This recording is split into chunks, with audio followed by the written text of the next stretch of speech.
Hello students, आप सभी का स्वागत है। तो बच्चों, अभी जो एग्जामिनेशन हुई है क्लास 10th साइंस का 4 मार्च को, तो सेट 2 का जो क्वेश्चन पेपर हमें मिला हुआ है, तो इसका कोड भी आप यहाँ पे देख लो। इसका जो भी आंसर है अभी हम पूरा देखेंगे। और हाँ, अगर आपके पास कोई दूसरा सेट होगा या दूसरा क्वेश्चन पेपर का कोड होगा तो आप हमें ये डायरेक्टली भेज सकते हो हमारे ऐप के थ्रू। मैं उसके आंसर की को आप लोग को प्रोवाइड करवा दूंगा। हमारा ऐप का लिंक डिस्क्रिप्शन पे दिया हुआ है, आप उसको इंस्टॉल कर लेना। जो भी क्वेश्चन पेपर होगा वो आप हमें इमेज या फिर पीडीएफ के फॉर्मेट में भेज सकते हो। भेज देना, मैं आप लोगों को पूरा आंसर्स करवा दूंगा। ठीक है, देखो यहाँ पे मैं सारे क्वेश्चंस और आंसर्स करवा रहा हूँ। अब देखा जाए इसका हम पेपर का पूरे एनालिसिस का बात करें ना, तो देखा जाए तो ये जो सेट है ये बहुत ईजी पूछा गया है। और जो जो क्वेश्चंस हमने करवाए थे वो सारे क्वेश्चंस आए हुए हैं। अब जैसे देख लो, ये जो क्वेश्चन है चैप्टर 1 जो केमिकल रिएक्शन और इक्वेशन का, हमने आप लोगों को टोटल 10 क्वेश्चन दिया था। उसमें से एक क्वेश्चन हमने सेम यही दिया था और वही क्वेश्चन आ गया है। हमें क्या करना है, सिंपली इसको इक्वेशन को बैलेंस कर देना है। या तो आप डायरेक्टली भी बैलेंस कर सकते हो या फिर ऑप्शन लेके भी आप इसको बैलेंस कर सकते थे। तो अगर आप x का वैल्यू 1 ले लोगे और y का वैल्यू 2 ले लोगे तो ये इक्वेशन हो जाएगा बैलेंस्ड। तो ये हम लोग का राइट आंसर हो जाएगा। ठीक है, आप किसी भी तरीके से इसको बैलेंस्ड कर सकते थे। ठीक है, इस तरह का क्वेश्चन हमने सेम आप लोग करवाया था। अब देखो सेकंड क्वेश्चन क्या पूछा गया है कि एक सॉल्यूशन है, उसमें अगर हम टर्मरिक को ऐड करते हैं तो वो रेडिश ब्राउन कलर में हो जाता है। और ये क्वेश्चन भी हमने आप लोग करवाया था, बोला था ना कि इंडिकेटर वाला याद करके जाना, कलर चेंजिंग वाला आएगा ही आएगा। देखो आया है, टर्मरिक का जो कलर है किस में कलर चेंज हो रहा है, रेडिश ब्राउन में। अब देखो यहाँ पे क्वेश्चन क्या दिया गया है कि अगर उसी सॉल्यूशन को हम यूनिवर्सल इंडिकेटर में अगर हम डालते हैं तो फिर उसका कलर क्या होगा। देखो रेडिश ब्राउन होने का मतलब क्या है, टर्मरिक जब रेडिश ब्राउन में होता है दैट मीन्स कि ये किस में आएगा, एसिड में जो होगा या बेस में होगा, बेस में होगा, यानी कि वो बेस है। रेडिश ब्राउन होने का मतलब है वो बेस है। ओके, अब इसी सॉल्यूशन को अगर हम यूनिवर्सल इंडिकेटर में डालते हैं तो बेस बेस होने का मतलब क्या, बेस होने का मतलब है यूनिवर्सल इंडिकेटर के अनुसार ब्लू। ठीक है, बेस होगा ब्लू, तो ये हम लोग का राइट आंसर होगा। नेक्स्ट आए क्वेश्चन नंबर 3 पूछा गया है the magnetic field inside long straight current carrying solenoid. इसका जो राइट आंसर आपका होगा वो ऑप्शन डी होगा, is same at all points. ठीक है, ये भी हमने फिजिक्स में आप लोग को ये क्वेश्चन करवाया था। जो भी इंपॉर्टेंट क्वेश्चन का वीडियो देखा होगा चैप्टर वाइज का, ये क्वेश्चन करके आए होंगे, सारे करवाया था। ये क्वेश्चन भी हमने आप लोग को पढ़ाया हुआ था, बहुत ही ईजी पूछा गया कि ब्रॉन्ज किस चीज़ का एलॉय है, तो कॉपर और टीन का। ठीक है, सारे क्वेश्चन हमने यहाँ पे जो जो करवाए थे वही क्वेश्चन आया हुआ है। अब देखो यहाँ पे 5 नंबर क्वेश्चन में पूछा गया है, इसमें जो सही मैच्ड है ना वो आप लोग को इसमें टिक करना था। ठीक है, बहुत सारे बच्चों ने अगर मैचिंग कर दिया है तो मैचिंग नहीं करना था बच्चों, इसमें आपको मिलाना था कौन सा सही है। जैसे पेप्सिन स्टार्च ये गलत है, एमिलीज का स्टार्च होता, ट्रिप्सिन का पेप्सिन, ये आपका सही आंसर होगा। ठीक है, लिपेज का इमल्सिव फैट होता, तो ये आपका ऑप्शन भी सही होगा।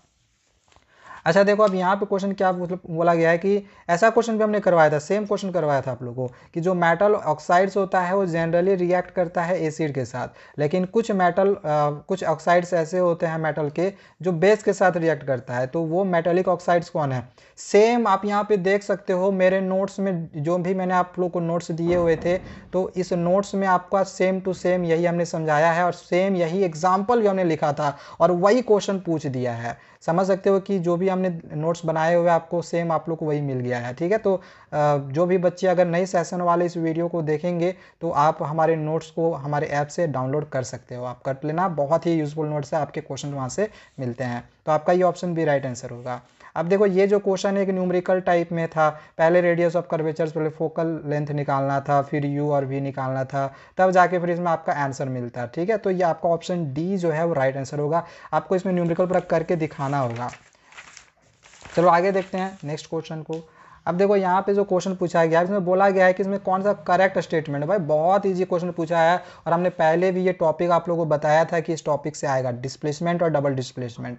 देखो यहाँ पे ये जो रिएक्शन है, ये देखो ये डिस्प्लेसमेंट रिएक्शन है और ये वो जो है ये डबल डिस्प्लेसमेंट है। तो फर्स्ट में पूछा गया है कि फर्स्ट वाला डिस्प्लेसमेंट है, सही है, डिस्प्लेसमेंट है, लेकिन दूसरा में बोल दिया है कि ये डिकम्पोजिशन रिएक्शन। तो भाई ये डिकम्पोजिशन रिएक्शन नहीं है, ये डबल डिस्प्लेसमेंट रिएक्शन है, तो ये हम लोग का राइट आंसर होगा।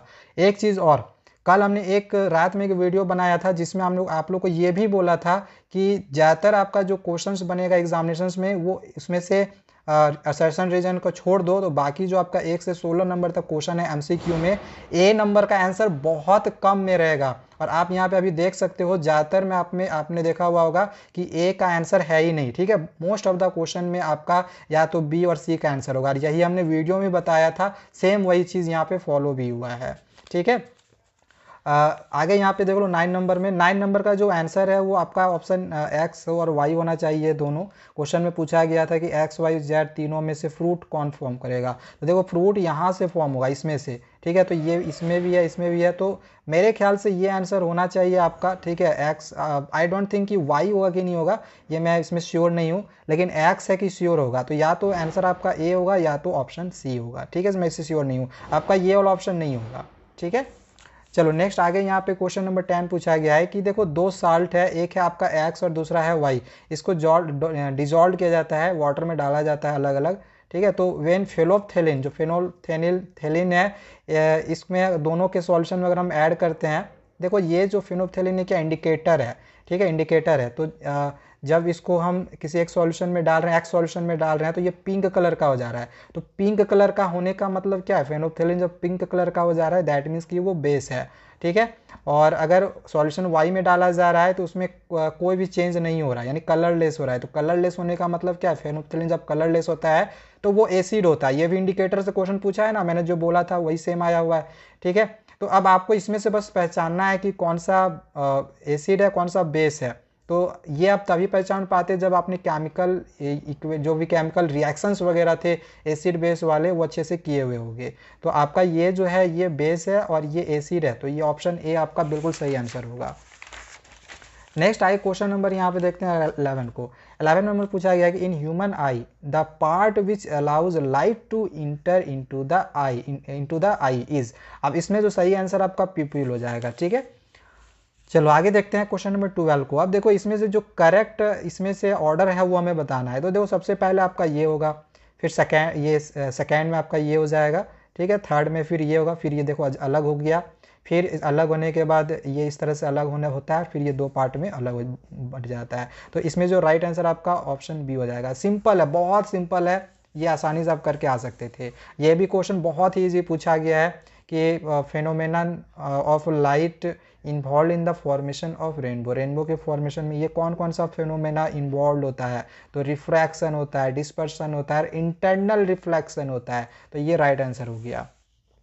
यहाँ से ये वाला भी क्वेश्चन पूछा गया था पी प्लांट्स वाला एक्सपेरिमेंट वाला, इसमें आपको पूछा गया था रेशियो प्योर टॉल प्लांट का प्योर शॉर्ट प्लांट से F2 जनरेशन में। तो इसमें आपका ऑप्शन सी हो जाएगा 1:1। चलो नेक्स्ट आगे देखते हैं क्वेश्चन नंबर 15 को। अब देखो यहाँ पे ना क्वेश्चन नंबर 15 में मुझे लग रहा है क्वेश्चन में थोड़ी सी मिस्टेक की गई है। अब इस पर आपका क्या कहना है, आप कमेंट करके जरूर बताना। क्वेश्चन में यहाँ पे बोला गया है कि choose the correct location and name of this part from the given table. अब इसमें जो करेक्ट लोकेशन है वो हमें बताना है। तो देखो करेक्ट लोकेशन ना ये तीनों है, मिड ब्रेन का हाइपोथैलेमस, हिंड ब्रेन में आपका सिरेबेलम होता है, हिंड ब्रेन में आपका मेड्यूला भी होता है, ठीक है। ये तीनों ही सही है, मिड ब्रेन में आपका पिट्यूटरी भी होता है, तो ये तीनों ही सही हो रहा है। गलत ये है फोर ब्रेन और सिरिब्रम। अब भाई इसमें हमें तो टिक एक ही करना था ना, तो यहाँ क्वेश्चन में देना चाहिए था चूज नॉट करेक्ट, क्वेश्चन आना चाहिए था choose not correct location, but यहाँ पे करेक्ट बोला हुआ है। तो करेक्ट 3 गो है ना, तो एक नॉट करेक्ट वाला है। अब बताओ तीनों में से हम आंसर कौन सा लिखे। तो भाई आप सीबीएसई को मेल करो, अगर ये क्वेश्चन लग रहा है गलत तो आप सीबीएसई को मेल करो। मुझे लगा गलत, बाकी आपका क्या कहना है कमेंट करके हमें जरूर बताना, ठीक है। नेक्स्ट आगे क्वेश्चन नंबर 16 दिया गया है यहाँ पे। अब इसमें जो क्वेश्चन है वो पूछा गया है कि प्राइमरी कंज्यूमर फूड वेब में इसमें से कौन सा होगा। प्राइमरी कंज्यूमर कब होगा, जब वो सेकेंड ट्रॉफिक लेवल में होगा। सेकेंड ट्रॉफिक लेवल का जो होता है वो ग्रास खाने वाला होता है, मतलब हार्बीवोरस होता है। तो हार्बीवोरस आपका ये ऑप्शन डी वाला आ रहा है, माइस और रैबिट, ठीक है। तो आंसर ये आपका ऑप्शन नंबर डी होना चाहिए।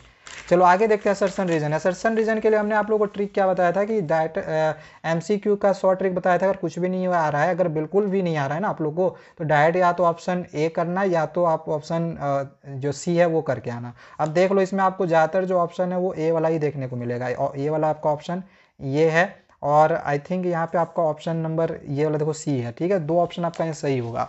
अब जैसे इसमें जो क्वेश्चन है पूछा गया था कि melting point and boiling point of ethanol are lower than that of sodium chloride. तो ये जो स्टेटमेंट है सही है, बट इसकी जो एक्सप्लेनेशन की गई है वो गलत है। रीज़न भी सही है बट एक्सप्लेनेशन गलत है, ठीक है। तो ये आपका ऑप्शन जो बी वाला था वो सही होगा। असर्शन में इसमें पूछा गया था कि ecosystem consist of biotic components and biotic components, सही है। इकोसिस्टम में बायोटिक कंपोनेंट्स होते हैं, और जो बायोटिक और अबायोटिक कंपोनेंट्स होता है वो इम्पॉर्टेंट रोल प्ले करता है लाइफ को सस्टेन करने में, ठीक है। तो ये भी आपका जो रीज़न है वो भी ट्रू है और करेक्ट जो है ये इसका एक्सप्लेनेशन भी है। तो ये ऑप्शन जो आपका ए है वो सही होगा, ठीक है।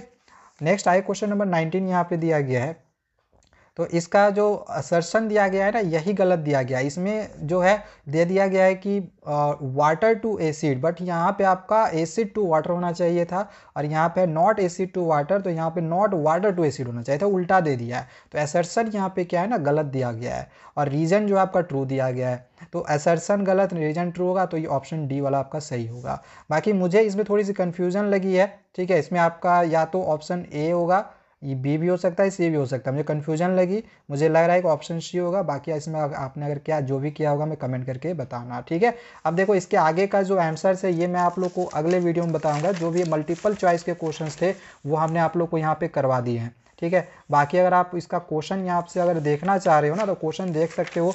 क्वेश्चन ना बहुत ईजी पूछा गया है, जितनी एक्सपेक्टेशन थी उससे भी बहुत ज़्यादा ईजी पूछा गया है। इनफैक्ट जो जो क्वेश्चन हमने करवाए थे, जो जो हमने आप लोगों को बोले हुए थे ना, सेम वही क्वेश्चन आया है। देखो मैंने एक क्वेश्चन पेपर दिया था, उसमें मैंने आपको सेम यही क्वेश्चन दिया था और वही क्वेश्चन पूछ दिया है, ठीक है। ये सब सारे क्वेश्चन पूछे हुए हैं जो हमने आप लोग को सेट्स करवाए थे, उसमें से क्वेश्चन पूछा गया है, ठीक है। यहाँ पर भी इस तरह क्वेश्चन भी करवाए थे हमने। सो क्वेश्चन देखो बहुत ही ईजी। देखो यहाँ पे ट्रांसपोर्ट करने के लिए बोला गया, प्रोसेस लिखने बोला गया, ऑक्सीजनेटेड डीऑक्सीजनेटेड ब्लड वाला। तो ये क्वेश्चन भी बहुत ही ईजी पूछा गया है। तो कुल मिला के जो एग्जामिनेशंस में आपका क्वेश्चन आया है इजी पूछा गया है इस सेट से। बाकी सेट्स का आप बताएं कि आपका सेट्स का कैसा क्वेश्चन था। अब देखो यहाँ पे होमोलोगस सीरीज, कार्बन कंपाउंड्स का इतना इजी पूछा है। सोप्स वाला हमने कई बार बोला है कि रट के जाना एग्जामिनेशंस में जरूर आएगा। आइसोमर्स आएगा, ये हमने जो भी बोला था वो आया हुआ है। फंक्शनल ग्रुप वाला भी हमने करवाया था। सारा इजी क्वेश्चन पूछा गया है, बिल्कुल भी हार्ड इस बार नहीं पूछा था। इस तरह का भी क्वेश्चन हमने करवाए थे। इलेक्ट्रिक सर्किट का जो न्यूमेरिकल्स है इस तरह का भी हमने बोला था कि आएगा, ठीक है। ये सब सारे क्वेश्चंस जो है गिव रीजन वाला क्वेश्चन यहाँ पर फिर पूछा गया है।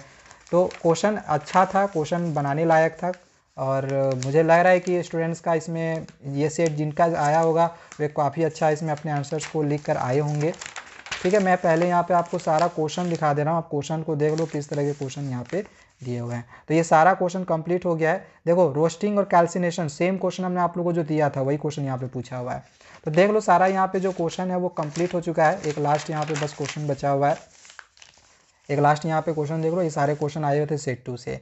आगे अगर आप लोग को जो भी सेट्स के क्वेश्चंस के आंसर्स चाहिए होंगे तो कमेंट करना, और साथ ही साथ हमारे ऐप्स को डाउनलोड कर लेना, और डाउनलोड कर लेने के बाद हमें आप जो भी क्वेश्चन पेपर भेजोगे, ठीक है, पर्सनली आप हमसे चैट कर सकते हो। चैट करके जो भी आप हमें क्वेश्चन भेजोगे वो उसका मैं सॉल्यूशन आप लोग को करके दूंगा अगली वीडियो में। तो तब तक चैनल को सब्सक्राइब करके रखना। Thank you, bye bye.